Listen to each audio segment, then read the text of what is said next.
Hello, I'm Joe Walensky, and this is the Digital Accessibility Podcast, where we meet some of the people behind the progress in accessibility.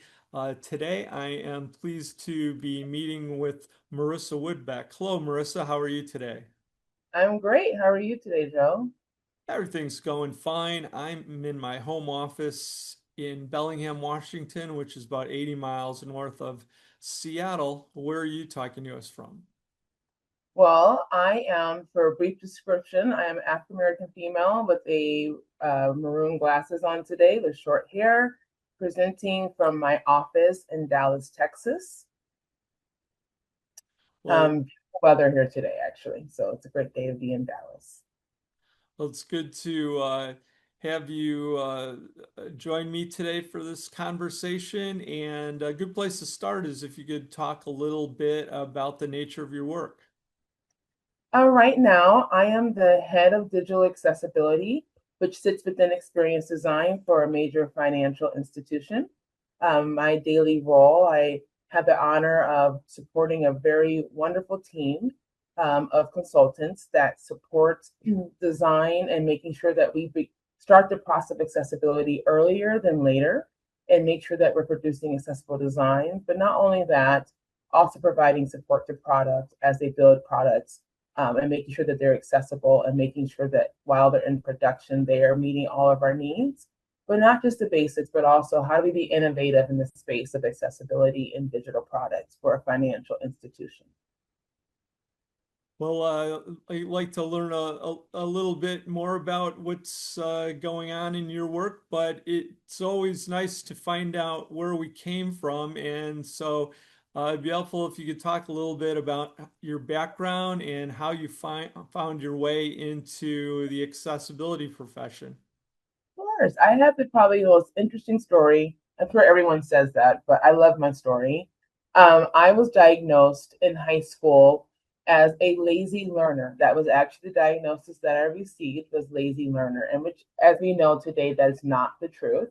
But I struggled getting accommodations in high school. When I went to college, I finally was formally diagnosed with several different learning challenges, along with ADHD, dyslexia, and a cognitive processing disorder. That really impacted my learning. And at that young age of college at 18, I recognized there that who else is not getting their accommodations. So I went to college for special education at the University of Iowa, go Hawks. And after I graduated, I was in the classroom for about 6 months where I realized teaching was not my passion. It was the IEP, it was supporting the parents, it was supporting the child outside of the school to make sure they really had the success for education. So there I started to work for Lutheran Social Services in Minnesota as an IEP advocate and a truancy prevention officer. It may sound weird that I worked in truancy, but a lot of the children who I supported actually had undiagnosed learning challenges. And so they were actually being skipping school because school was stressful for them, school was frustrating for them. So marrying the two projects together with IEP advocate, coordinator of specialized services for school under the Ideal Act, and truancy was a phenomenal program that I worked with because it actually solved the root cause of the truancy and supported it. From there, I started to work in adaptive rec in Las Vegas. I worked at Easter Seals in Southern Nevada for several years, where I ran an adaptive recreation program for children from the ages of 8 to 21. From there, I started the first overnight camp for children that were usually called too severe, too profound, all these other terms people would use so these kids could not enjoy camp. But luckily, I worked with a great person at Camp Potosi in Las Vegas that opened up their doors to us and allowed us to have camp for all the children that wanted to come, children who never got to experience the joys of being outside and camping. We went whitewater rafting, we did different adaptive rec games, we did a lot there, and that was truly, I loved that job. I was there for a while until the program did close due to funding, like a lot of programs did around 2007 in Nevada. And I then went to domestic violence services. And there I said, okay, I guess I'm done with that part of my chapter. I'm going to work at a shelter now as a shelter director. I was sitting in the lobby on my second day at that shelter. And I heard someone on the crisis line say, "I'm so sorry, ma'am, we can't bring you in. We don't have a wheelchair lift vehicle to get you into shelter." And I knew right there that my two passions of helping women be safe and supporting an inclusive environment and making sure accessibility was a focus of the program were going to come together again. And so, therefore, I started to create programming for making sure that shelters were accessible. A lot of times, women who were fleeing domestic violence who may have had disabilities were turned away, were forced to stay in their situations because the shelter um, wasn't set up for them to be there and be safe and be successful. So I started my first shelter in my program in Vegas. I started there first and made sure we had programming and policies that were accessible, making sure the shelter was accessible, making sure that we not only made sure the ramps were okay, but making sure our sites were actually accessible. And that's how I got into digital accessibility around 2009, 2010, was because we had women who were needing to go to our site to find resources and it wasn't accessible. Or not just, we needed survivors to be able to access our site and to be safe and to make sure the programming allowed them to be safe. Imagine a screen reader user having to go on a domestic violence site and it's reading out loud the sensitive information on that screen.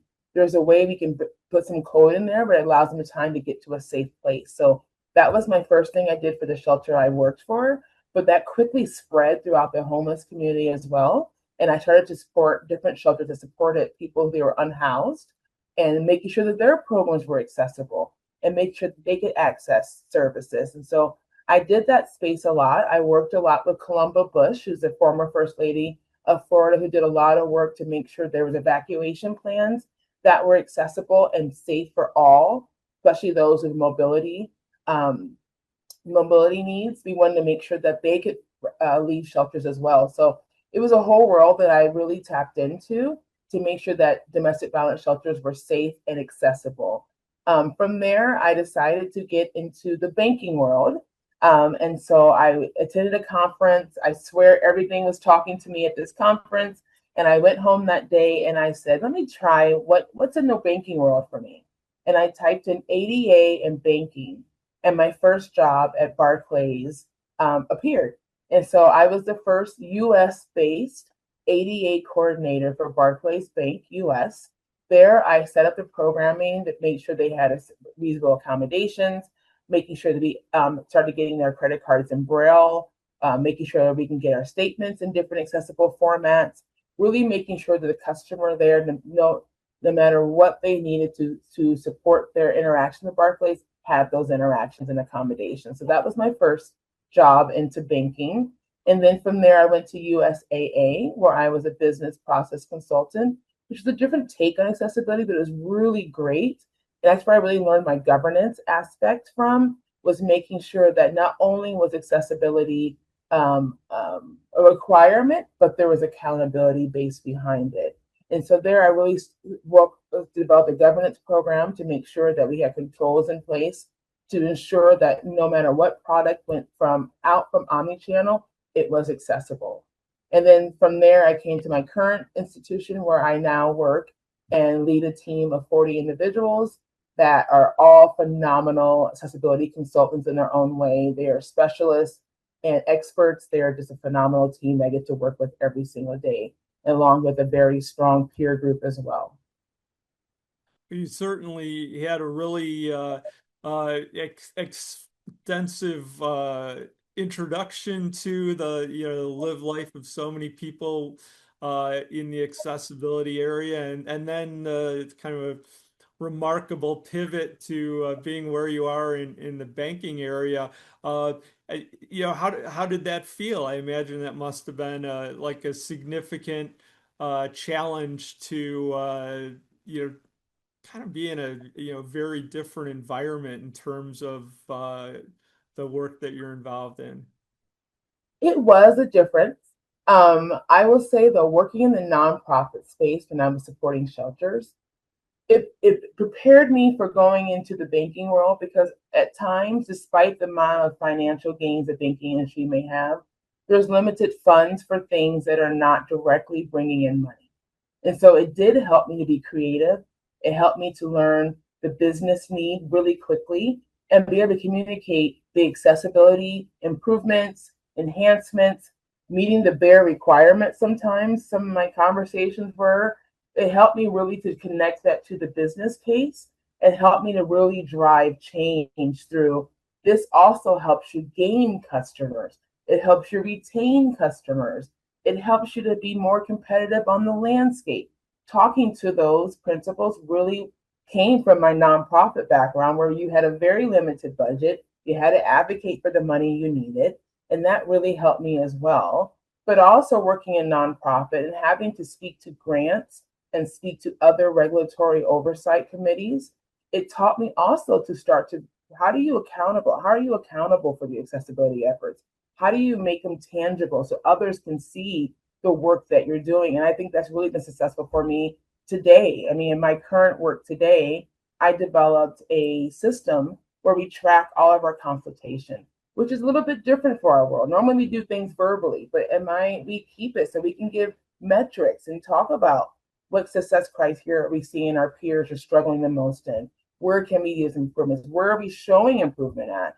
Where are some of our gaps at? That's been really helpful. And I really think my background in nonprofit and that flip to banking really helped me. It was different though. I was used to a little bit different environment. I wasn't used to the corporate lingo. When I first started, I kept asking myself, are they speaking? What are they talking about? I didn't understand the corporate agile language, but it helped me actually stay on track with my neurodiversity. It helped me stay on track. So I loved that flip.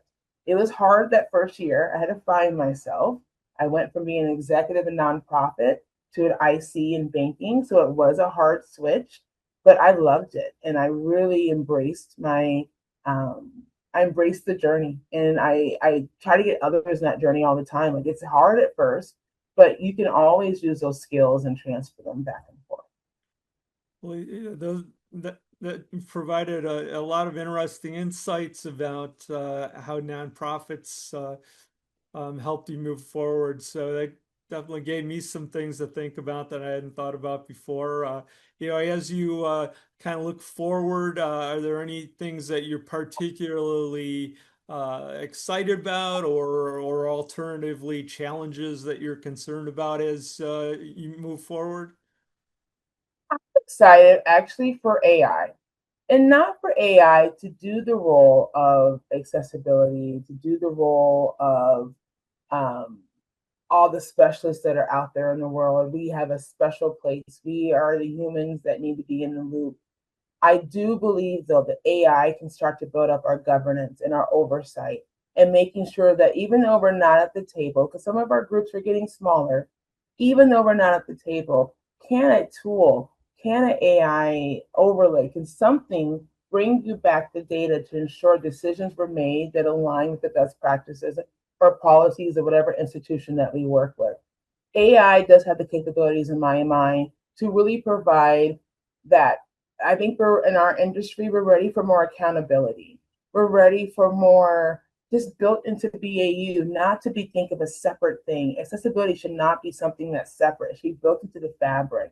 And I think our AI, going into AI and moving into AI, that really can help us. It can be a tool for us to see, have they done the proper testing? Have they remediated everything before they've gone to production? So I am excited for AI. I know others in the industry may not be, but I also see a lot of great tools coming out from agencies like DeQ and other companies that are using AI now to really make the process faster, and also to make people who may not have the skills that they need to do proper testing, it can help them do testing as well. So I'm excited by AI. I'm cautious a little bit right now about maybe the social construct of people maybe thinking that it's not a priority as much as it used to be. It is a priority.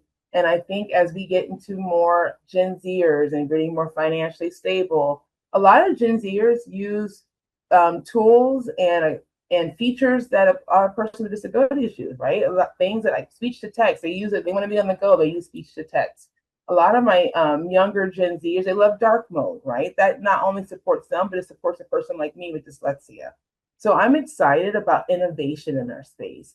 I'm excited about that innovation, but I'm worried that sometimes people think that maybe accessibility is something that of the past or something that was a big, huge concern a couple years ago, but now it's more not a big of a concern.